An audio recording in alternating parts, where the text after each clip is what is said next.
Waiter, waiter. হ্যাঁ sir, বলুন। ওই মেয়েটাকে এখান থেকে বের করে দাও। কিন্তু কেন স্যার, কি হয়েছে? তোমাকে যেটা বলেছি সেটা করো। যাও গিয়ে ওকে বের করে দাও। কিন্তু কোনো কারণ ছাড়াই কাস্টমারকে বাইরে বের করে দেবো, বলুন?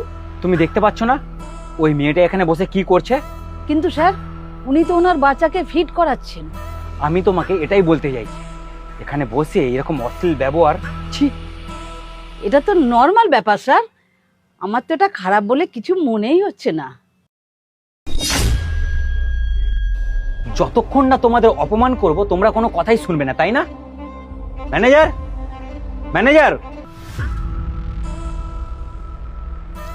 কি হয়েছে স্যার?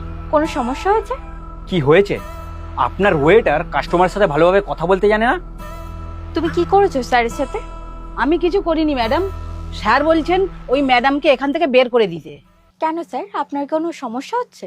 হ্যাঁ, আমার সমস্যা হচ্ছে। ওই মেয়েটাকে এখানে এইভাবে আচরণ করতে দেখে আমি এখানে কিছু খেতে পারবো না। স্যার আপনি কি বলছেন আমি ঠিক বুঝতে পারছি না। আপনি এক্ষুনি মেয়েটাকে এখান থেকে বের করে দিন। ওপেনলি বাচ্চাকে এইভাবে, ছি। এটা আপনি কি বলছেন স্যার? আমি তোমাদের মতো মেয়েদের সাথে কথা বলতে চাই না। তোমার যদি এতই জামা খোলার ইচ্ছা থাকে তাহলে বাড়িতে যাও। ওপেনলি এইভাবে তুমি কি বোঝাতে চাইছো? আপনি একজন পুরুষ মানুষ হয়ে আপনার লজ্জা করছেন একটা মহিলাকে এইভাবে বলতে? 1 মাসের বাচ্চা আমার, ওর কখন কোথায় খিদে পেয়ে যাবে আমি নিজেও জানি না। দেখুন স্যার, আপনি যেমন এখানে খাবার খেতে এসেছেন তেমন এই দুধটাও ওই বাচ্চাটারই খাবার।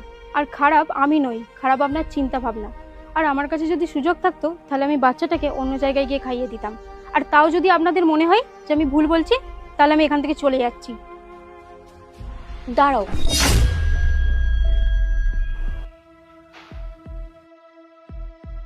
তুমি ঠিক করেছো, এতে কোনো অসুবিধা নেই।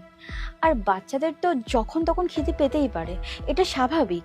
আর স্যার আপনার যদি এতই অসুবিধা থাকে তাহলে আপনি আসতে পারেন। ধন্যবাদ আমাদের ক্যাফেতে আসার জন্য। স্যার, একটা মেয়ে যখন মা হয় সে শুধু বাচ্চাটারই কথা ভাবে। সে কোথায় আছে, কি অবস্থায় আছে, সে সবটুকু দিয়ে শুধু বাচ্চাটাকেই আগলে রাখে।